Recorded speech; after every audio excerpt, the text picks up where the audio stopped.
Oh, and the machine gun fire's gone, or whatever. Yeah, we had machine gun fire behind us, and that was the whole reason.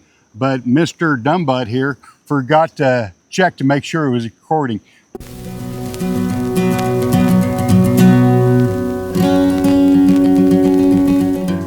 Join Steve and I as we go out and capture images of the Ozarks and sometimes teach you a little about photography.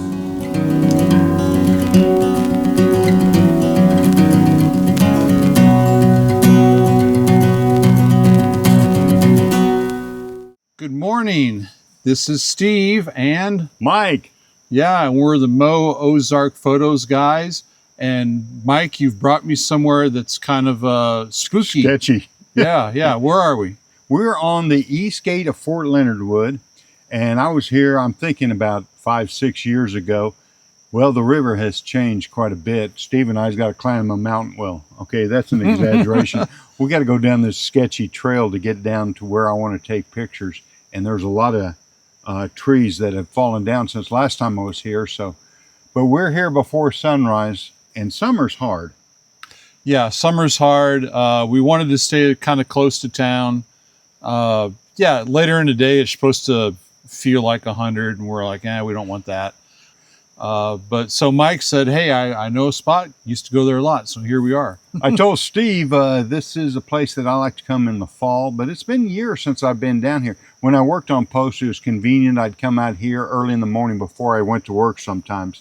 Hey, if you didn't see our last video, I think it was one of our best videos of the year so far. Steve got some fantastic pictures. Go back. I'll try to link it up here if I know how to do that.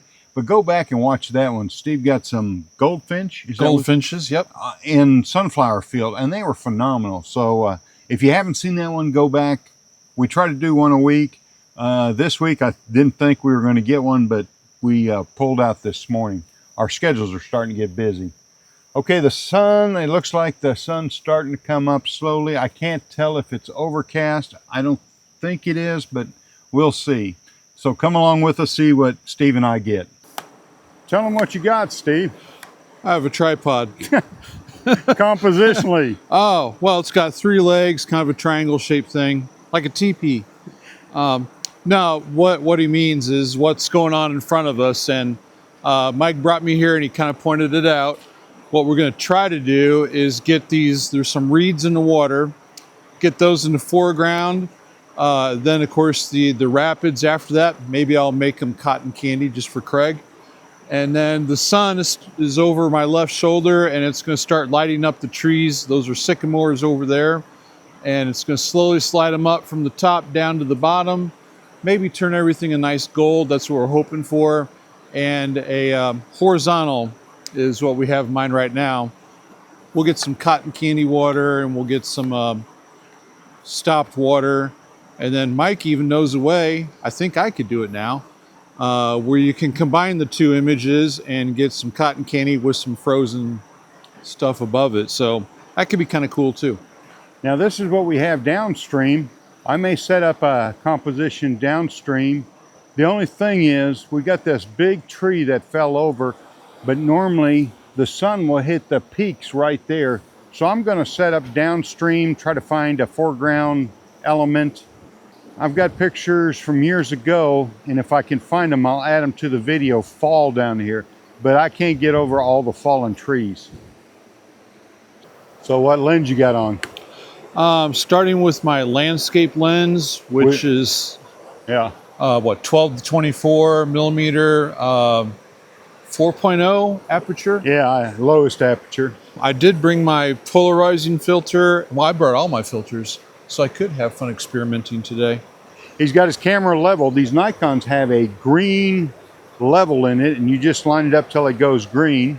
Now just a matter of time and see what's your ISO is way too high. Oh, yeah, it is. Because we shot thank you. Milky Way, right? Yeah, and plus I just turned it off auto, but I forgot to move it actually down.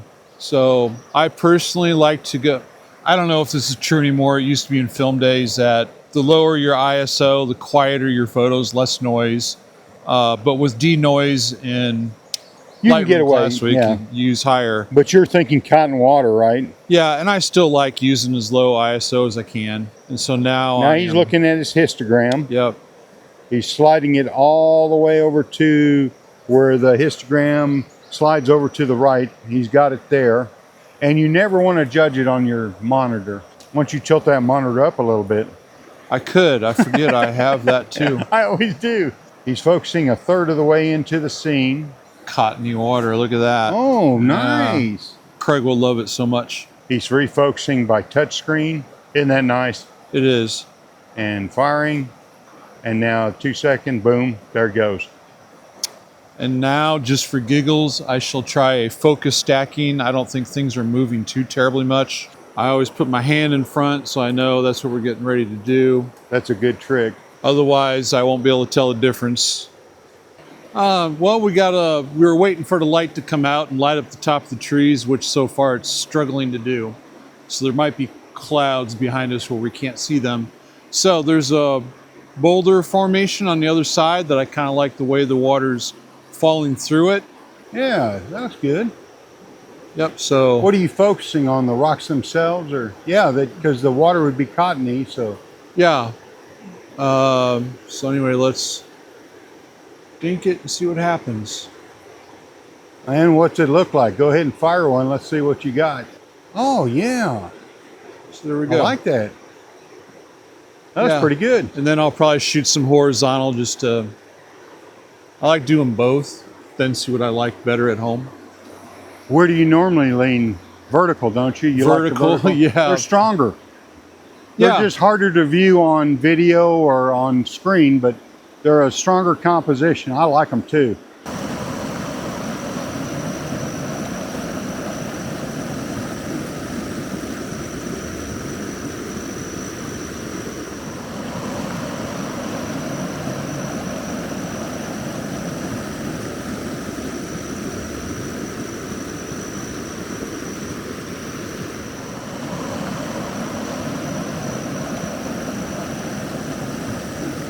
Okay, before I even set up my tripod, what I like to do is get out my camera and kind of walk around the scene. And I, just like Steve, I've got my wide angle on.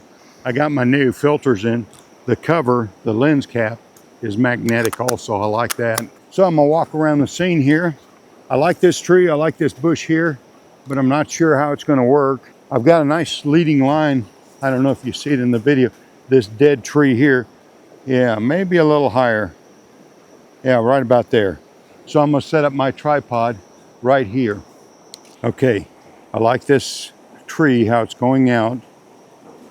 That one right there. I like this green bush here. We got no wind, and the sun should hit those peaks back there if I'm patient enough. Now the first thing I do, I've got my composition, so I'm gonna go to my level. I'm level, I got green right there. Oops, sorry, green right there. Then I go to my histogram.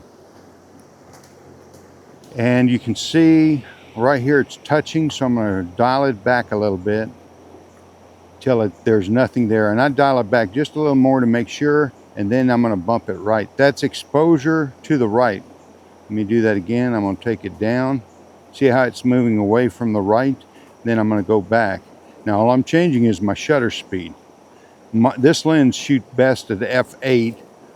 So the first one, this is touchscreen focus.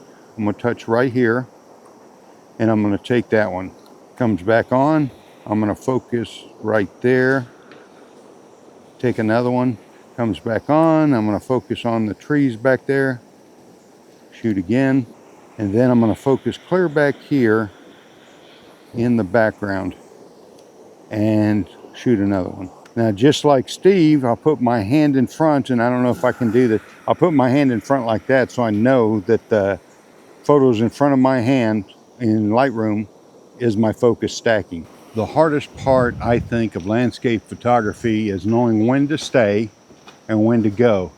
The light's not cooperating now. I thought we'd have beams of light. The sun's coming up over here, but I think we got here dark, but I think there's clouds to the east because we're getting this soft lighting, which isn't bad. But I saw another composition downstream of flowers across the river. So how long do you wait for good light? How long do you stay in one place or move on? It seems like the light's getting brighter, so I'm going to be a little more patient and see what happens. I didn't get very far, about 20 yards, and I ran into these purple flowers here.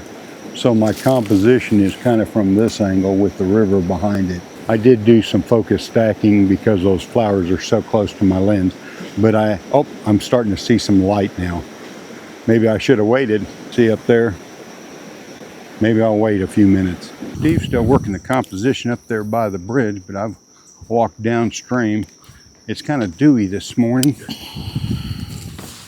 Got to go get my camera. I think I found another composition. There's a tree that fell in the water, starting to look like fall a little bit. So let me move down there.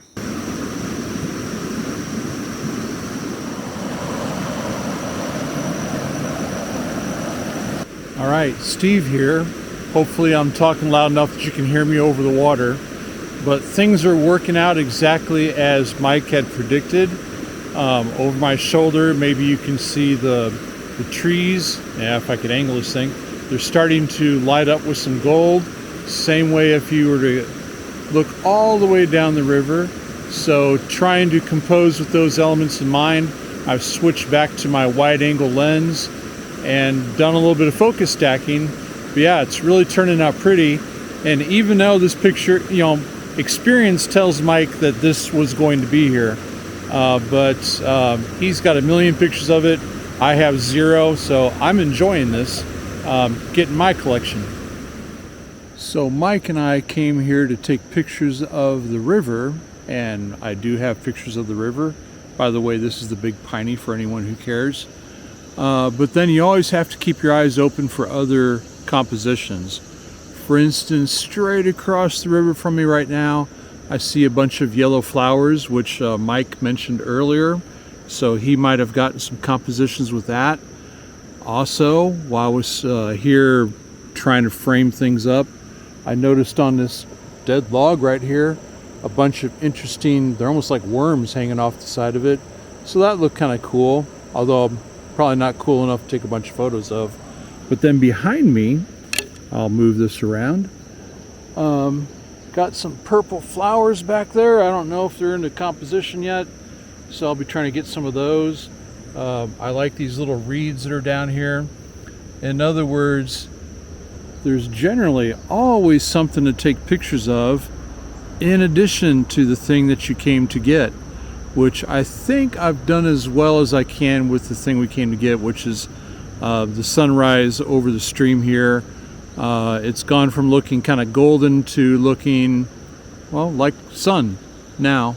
Although the sycamore trees right across from me, they're still pretty golden, which is nice. However, nice to the eye, I'm not sure they're very nice to the camera. We came here to take pictures of the river, and because of Mike's experience, he knew that the sun would come up from over our right shoulders here and hit the far bank and kind of light it up in a nice golden light, and we did get those shots. We got some of the rapids that are over my left shoulder here, but then there's always something else to take photos of. Well, there's some purple, I think they're thistle, just right behind you over here, so I was trying to get some of those. And then as I was working with that, the sun started to leak through some of the trees and make a star effect. And so I try to do another star effect. And how do you do that, Steve? How do you do that star effect? Me, I don't do it very well, but I try. And so I take my f-stop and I wind it all the way up to f22. That's kind of what helps produce the star.